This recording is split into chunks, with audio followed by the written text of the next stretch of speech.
Welcome back. In this video, we'll design the chat activity XML file. Open activity_chat, cut these namespaces, and remove the constraint layout. I need to use the layout tags since I'm using data binding, and here paste the namespaces. Then inside the layout tags, I need to create data variable, and inside this data variable, I'll create vModel, and its type is viewModel. Let's start with our layout. I'll create a linear layout. And inside this linear layout, I'll create a text view.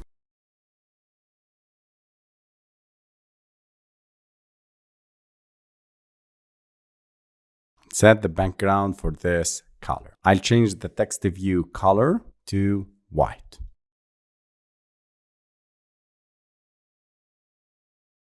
Then I'll create a relative layout. And inside this relative layout, I'll place my recycler view.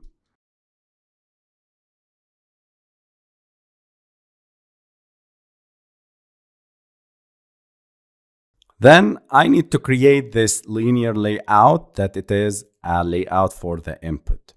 So under this recycler view, I need to create a linear layout. I'll give it an ID, layout_input. I'll change it to linear layout. By the way, you can use constraint layout. There is no problem by that. And inside this linear layout, I'll create two views, one button and one edit text.